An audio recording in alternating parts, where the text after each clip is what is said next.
Simcraft and logs. Yesterday I went over logs for like 15 minutes, which of course made YouTube freak out. But that's only just barely breaking the ice on what we need to do with logs.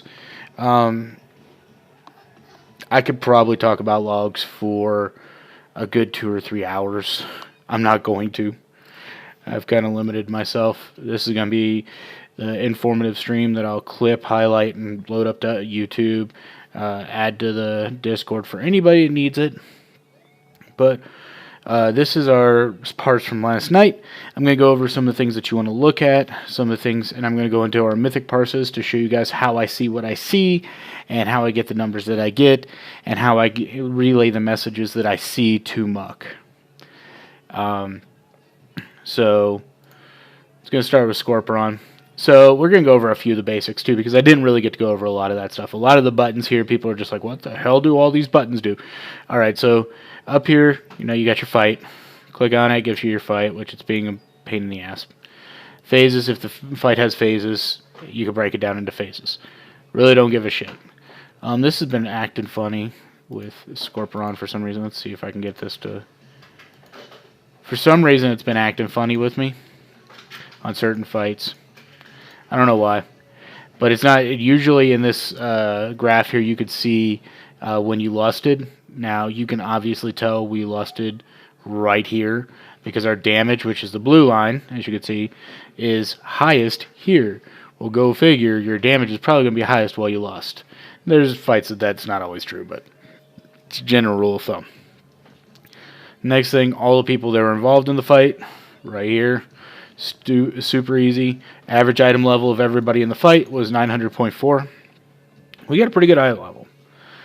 Damage done by source, so this is just your DPS taken directly from logs. This is going to be the best source we've got to figure out what our actual damage was, because this actually just takes what is written into the game, what the game sees, and throws it up there. All the other add-ons actually have a time-based thing, so they will only read that file every X number of seconds. Like my details is set like 0.5 seconds or something like that. Something stupid small, but still, it's not nearly as accurate as the game writing the files. So, healing done by source. You can see how much healing you did. Once again, it works the exact same way as damage done. The numbers that are taken are written to a file on your computer. This just takes all those numbers and writes them straight to here.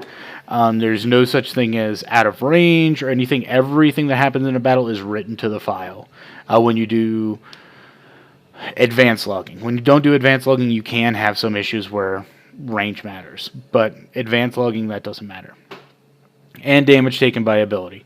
Now, just to go over some of the simple stuff, damage done. Now, if you're a DPS, we're going to look at Muck here because I know he can take it. You come in here, you can see exactly what you did when you did it. So, if you want to see a Breath of Sindragosa, we can look at Breath of Sindragosa just by taking everything else off of the grid and looking. He got 2 breaths in, barely. The second one was only, let's see, 201 to 8 seconds long. I mean, he still got it in, but so there's his breath damage. Now, as you could see, I just clicked on everything up here and it moved the graph in to the correct areas. My son just nastied his diaper. I'll have to do that before raid. Now you can see casts. You can see, what he did the most damage with was Obliterate. Obliterate main hand. His offhand was about 1.5% less damage. So that's just a basic overview of how to look over a DPS. Now, part of what you have to look at as a DPS is uptimes. So, if you want to look at his uptimes, Merciless Winter was up 56.64% of the time. Seems great to me. I don't know the class well enough to honestly tell you if that's good uptime or not. Breath of Sindragosa up 32.55%. You can see he cast it twice, like I said. Things like that are the things you need to look at. Some things you cannot control, such as Unholy Strength. That's going to be up when it's up. It's a random proc. You cannot hold it up. It's one of those things. It just doesn't work like that. So another thing you can look at is, so this is on 2-minute cooldown. That means in a 2-minute fight, him getting 2 procs of this is pretty damn good. Didn't get full use of it all, but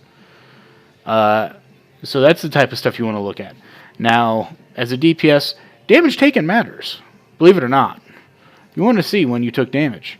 So, power overwhelming was what he took damage on. And so if you're ever looking at your damage taken for anything, what you can look at is, if this is grayed out or, like this, that means it was either absorbed or is mitigated in some way, shape, or form. So, he used his anti-magic shell. What does that mean? That means that damage was eaten by the anti-magic shell. It was there. He took 13.01 million damage total, but 1.3 million damage was actually absorbed by anti-magic shell. That's how it works. And this is how I go about and look at who had time bombs. So here's the time bomb. We can see that somebody blew a time bomb up and hit these people. So what we could do is actually look at this time bomb, damage taken, friendly, so get rid of that. So if we just look at damage done, damage taken by this time bomb, we can see that a bunch of people took this time bomb damage. And it looks like it was actually fairly far out there, because Rajado took the most at 3 million, give or take. So we can tell where somebody was. Now you could also look at the replay. The replay is available to look at stuff like that. But why look at the replay and waste your time when you can look at it and go, hey, look, this time bomb did this much damage. And that you can actually look at debuffs and see who had time bomb. So these people all got 1 time bomb. And you could actually look through and see...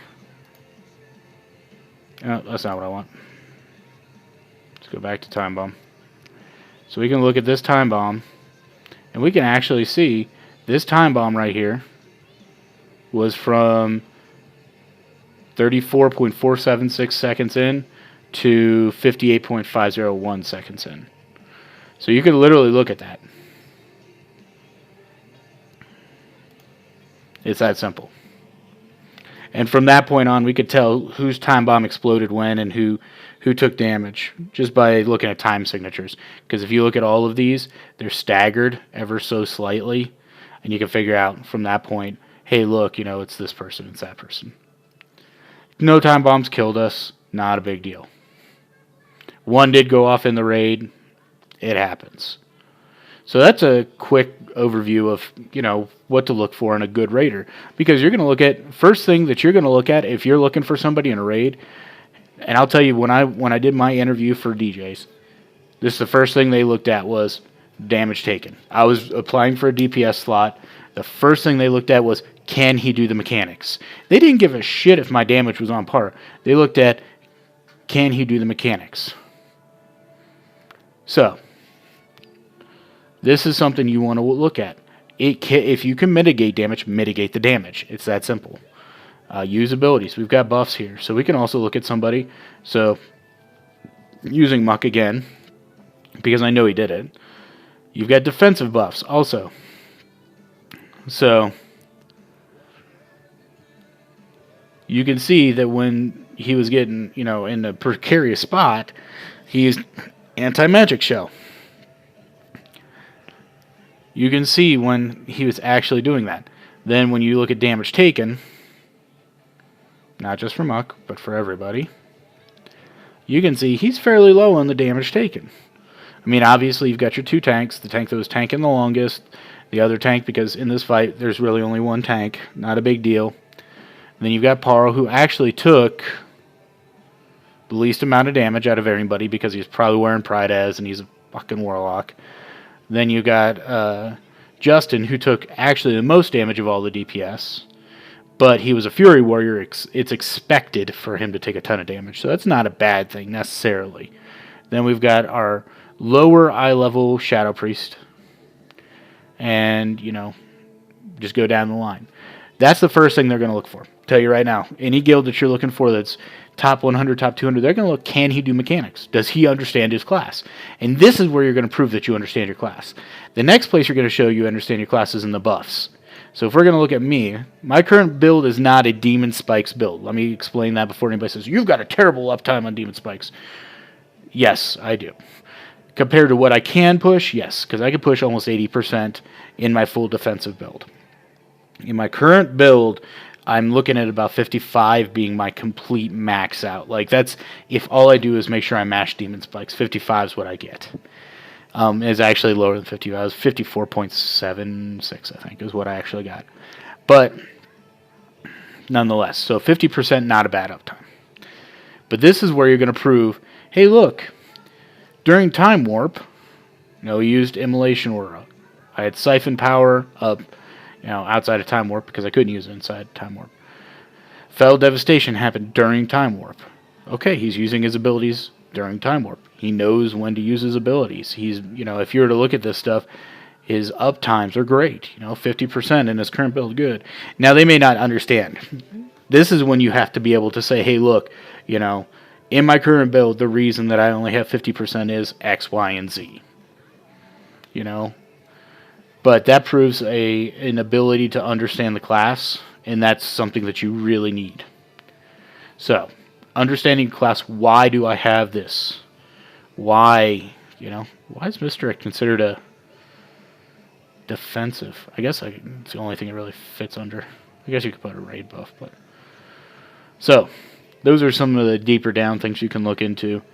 Uptimes are huge, I'll tell you right now. Uptimes are huge.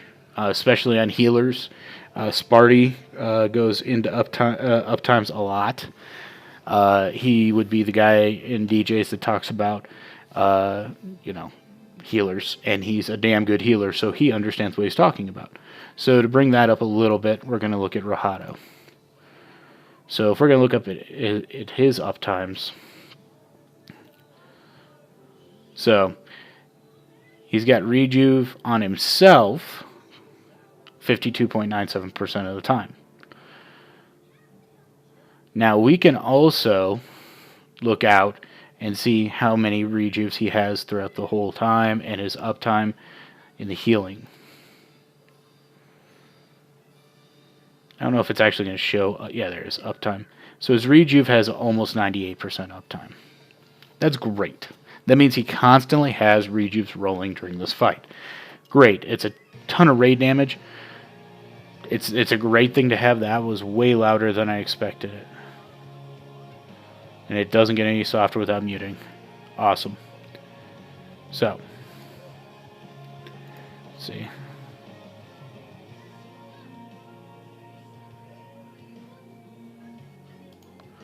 Alright. So, in here, this is where you're going to look at your uptimes. There are things that people can work on.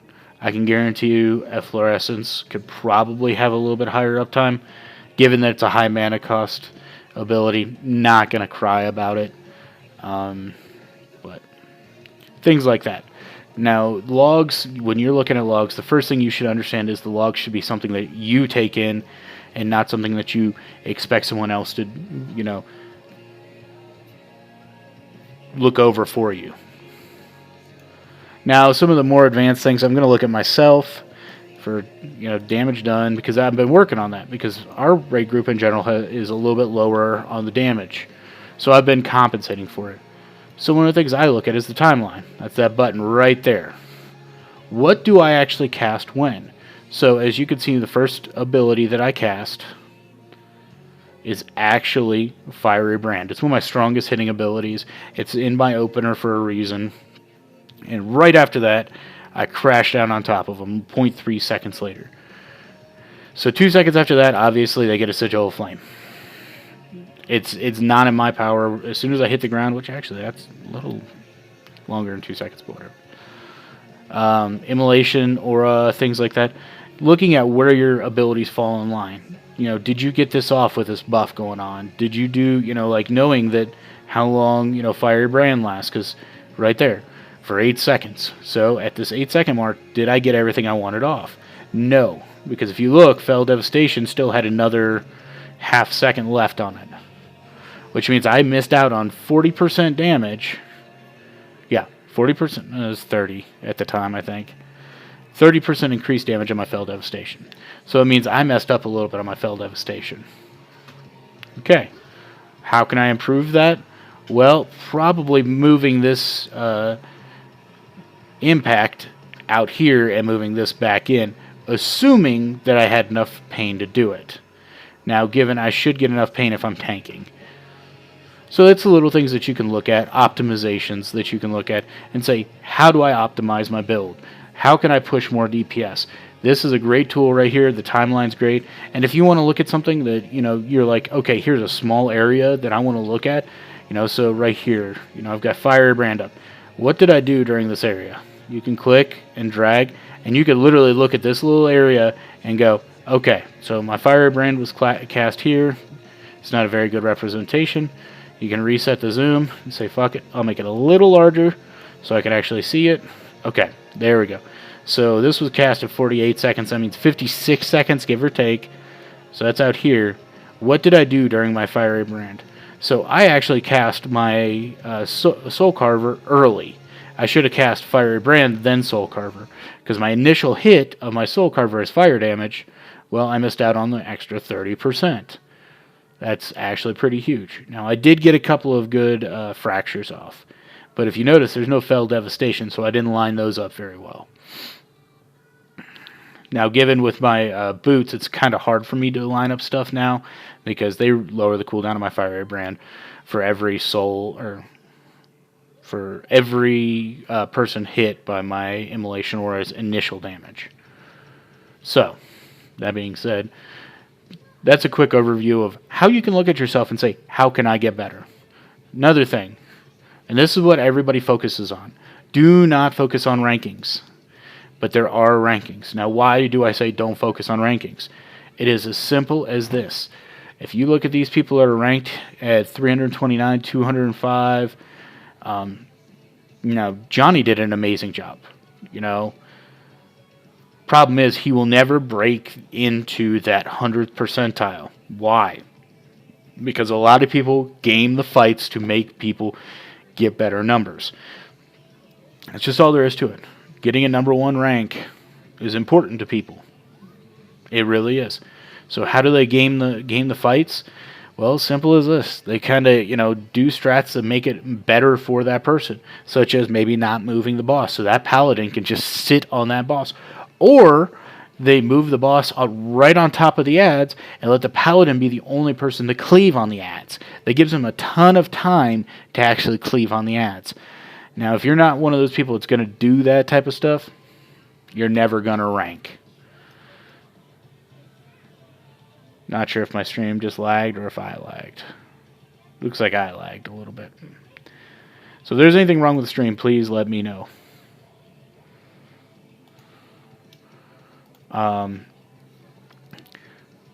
That being said, the one thing that I do like looking at is your bracket by percent. Now, if you understand math, you also understand the larger the pool, the better the number. So what that means is the more people you have... thanks. The more people you actually have to get a reference number from is better. So in any scientific experiment, if you see that they did an experiment on 4 rats and came up with a conclusion, it's not a valid experiment. Nobody's going to take that seriously. They're going to have to test it. Now, if you see an experiment with 10,000 rats or 10 million rats, then you're going to start seeing people take it as a serious study. The same thing goes for here. The more people we have in a bracket, the closer it is to the truth. Now, your percent by, eye level. Problem with that is there's a much smaller number. So as Johnny's in the 905 to 907, that bracket is probably severely smaller than this large bracket, which is almost 20,000 people large. So, take it for a grain of salt. Yeah, eye level bracket really doesn't mean much. I do like looking at it just because it makes me feel a little bit better from my eye level. Um, it's just such a small sample size, though. It is such a small sample size for you to be able to honestly say, hey, look, I did really good in the eye level bracket. You know, if there's 3 people and 2 of the people are just, monkeys on a keyboard, you're going to rank 100 percentile. That's all there is to it. As you get later into the expansion and stuff like that, it should crunch down. Should crunch down to the point where eye level brackets should pretty closely match your out of. You will always have outliers, just as any good bell curve. You'll have outliers, but you can always hope to, make yourself feel a little bit better. But when you're looking at rankings, there are 3 tabs. There used to be a 4th. They got rid of the tank one because it was just stupid. That's all there is to it. Healing. So Fleming did really good on this fight. 92nd percentile. Really, really good. Damage percentile. Parl. Anybody in purple did really good. Considering. And then boss damage. Now, boss damage is more of a tank thing. And maybe Tichondrius for on melee. Because this is one of those ones where, like on Scorpion, I don't get to hit the ads at all. So my overall damage, if I were to look at rankings on Scorpion, which I can't because it's not going to let me look at the fight. I don't know why the logs have been like this lately, but so we go to rankings. So if we look at my damage on Scorpion, I'm clear down here 51st percentile. Blue, as long as you're in the blue, you're probably doing okay. Fine. But if we flip over to boss damage, all of a sudden I'm in the 96th percentile. It's one of those things. It's more of a tank thing because sometimes the tanks aren't allowed to hit the ads. Scorpion, if I were to go to hit the ads, I turn it on everybody and I hit everybody in the raid. Now, if you look at Syl, great boss damage. He's okay on overall damage. That's because he didn't turn and dot up all the ads. It's probably a waste of DPS for him to honestly do that. He probably did the best thing that he should have done and, maybe dotted a few ads here and there, but kept on the boss for the most part. Playing Assassination Rogue, probably did the right thing. Healing, Rajado did a really good job here. He's in the purple. If you're in the purple, you did a great job. If you're not in the purple, you got some room to work. There's nothing wrong with not being in the purple, just to clarify. Now we're going to go over the, replay a little bit. Now the replay's been buggy. Yeah, this is looking like it's showing a little bit better. Now you get some things down here at the bottom. You got half speed, normal speed, and 2x speed. I always watch 2x speed. There's no reason not to watch 2x speed. And then you just hit play, and you can see where everybody moves around. And you can see what's going on with the boss. The health is over here. You can see where you're standing based upon, your little symbol. So, like, Druid's right here. I'm right here. Boss is here. I just move back and forth. Other tank is right here. Real easy thing to use. Real nice, convenient utility to use is this video. It shows you where you're moving. Now, the biggest problem with people is they don't understand that positioning matters a lot. If I'm to look at other fights, it's letting me work now. So, let's look at Croesus. Or, Croesus doesn't like to load up Gul'dan.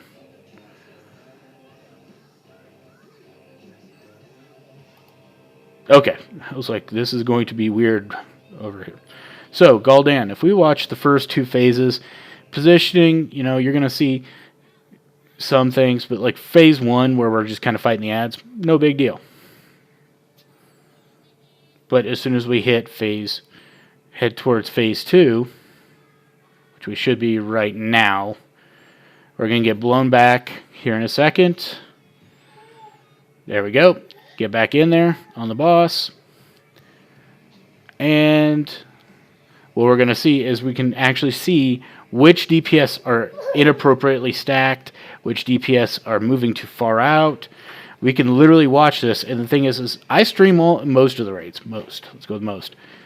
You get to see what I get to see. And sometimes I'm getting flung across the room. Don't get a good angle. This Now, as you can see, we had Lakura flown clear back almost off the edge. Well, what was the problem there? Well, most likely we probably should have had everybody stacked in a little bit closer. Okay, easy. So, the last thing I really want to go over on logs, besides the replay, is how do I actually look at things and see what the hell, how do I get these decisions I come up with that maybe we're doing something wrong? And to do that, I actually don't even look at our logs at first. Let me clarify. So I go to Varden. These guys are, I don't know if it's the Varden. I think it is the Varden. Yeah. There we go. So we got the Varden. And let's look at their mythic. So, let's look at their chromatic anomaly. Now, the first thing I look at any fight is how long was the fight? Well, their fight was 3 minutes, 15 seconds. So let's pull up the logs again. So let's look at last week's, our mythic chromatic anomaly. 5 minutes. Okay. What's the difference there? Okay, right there, that tells me there's a DPS difference. And there's a strat difference somewhere. What's the difference? Because, obviously, their DPS is much higher. Let's just be real. Their DPS is much higher overall. Like, if you add up their DPS versus our DPS, they have people up around 1 million. So, their first person that drops out of the 900k range is 1, 2, 3, 4, 5, 6, 7 people down. We have second person down. Drops out of the 900k range. He's at 800k. Okay? There's a huge difference there. Like, that's just huge. What's the difference? Now, so you have to this is where you kind of got to know the fight, and you got to do a little bit of raid leading. What could make this happen? Is it just bad DPS? Is it, what else could it be? So this is where I'm going to look at some of the stuff that could happen. So what I'm actually going to do is look at the buff for the enemy. Power overwhelming. We're just going to look at power overwhelming. So right here, we're going to look at this little phase right here. He gets up to 8 stacks of power overwhelming. Okay. 8 stacks of power overwhelming. That's cool. Let's see what they've got on the Varden. So buffs for enemies. Power overwhelming. 8 stacks this week. Last week they did 10. Okay. What that tells me is there must be a difference in the lust phase. There must be a difference something. Now let's see if the lust will work. Ah, it actually works. So they actually had... This is just for one person, so...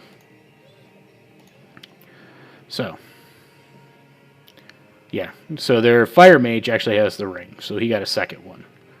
He or she, I guess. Let's see if they've got a second mage. No. So at the beginning, they were able to pump out a ton more damage. Their peak was 26 million DPS. So if we look at our peak damage,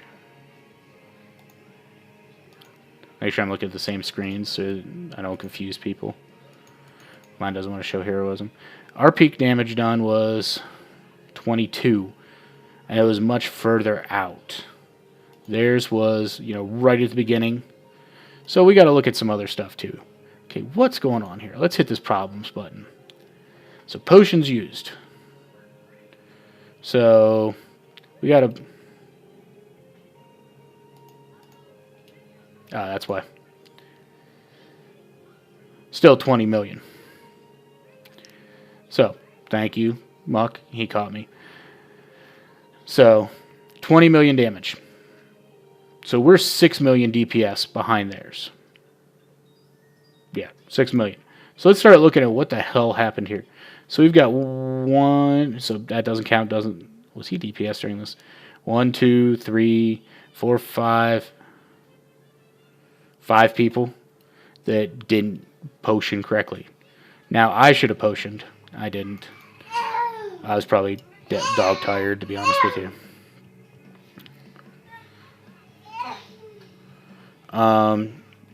So that's probably part of it. But that doesn't explain the burst. So what that tells me right there is we've probably got some people that could do some more damage, so they're just not getting the damage out. That's all there is to it. At that point in time, I'm not going to go into how you look at every single person. It's not worth my time. It's not worth your time. That's on the raid leader. If Muck wants to go over that, I'm sure he knows how to do that. But if he wants to go over that with me, I can break it down and show him how I would do it. But that tells me right there that we've got people just not doing the damage that they should be. Because our eye level is 902, theirs is 906. For eye level average, honestly, I would not count that for 6 million DPS. It is a good chunk probably, but I wouldn't say 6 million DPS. Yeah, 6 million DPS. I wouldn't say that's 6 eye levels or 4 eye levels. Yeah, 4 eye levels, 4.5 eye levels, average. So, the other thing that I looked at last week is they did 10 stacks of their first power overwhelming. That's something we may want to consider.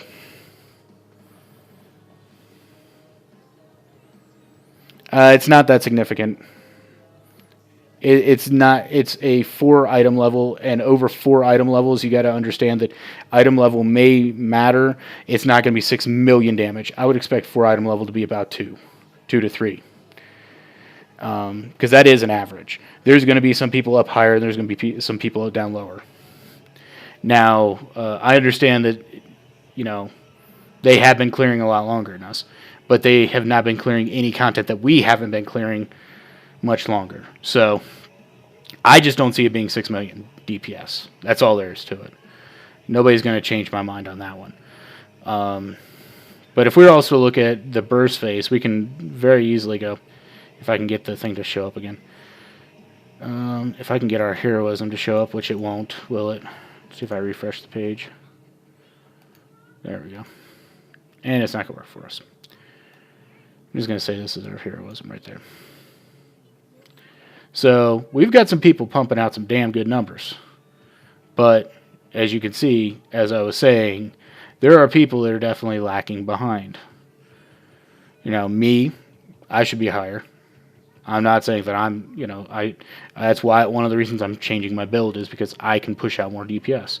300k during a heroism just isn't enough. But that's one of those things, that's just my personal opinion on it. That's one of the ways I go about looking at things. Like you look at their tanks. He's got a whole 100k DPS on me. Yeah, 100k DPS on me. And then Nail has, Jesus fucking Christ, 300k on Muck. I don't know what the difference is there. I'd have to look into that one, but their lowest DPS is 1 million DPS. We've got people down at 800k. So there is a very large discrepancy there. Okay, that may be why. Nail is probably doing that. That's what I figured was he's just pure DPS trinkets and probably building more crit into his build or versatility into his build than you're able to do because you probably don't have the gear. Not a big deal. That being said, if you just look at it just as a pure, we've got 1, 2, 3, 4 DPS, that's a fifth of our raid below 1 million. They do not have a DPS below 1 million. And shit, one of their tanks is almost at 1 million. So, that's how I kind of look at those types of phases. And given, I can't look at our heroism phase exactly, so I'm guessing 40 seconds. I've got ours set out a little too far also. So let's be a little bit more realistic here. Yeah, see? That brings mine up back to about where theirs is.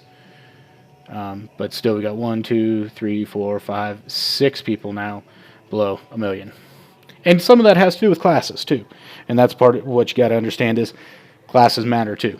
They may have a better stack class rotation. They've got 2 Shadow Priests, Frost DK,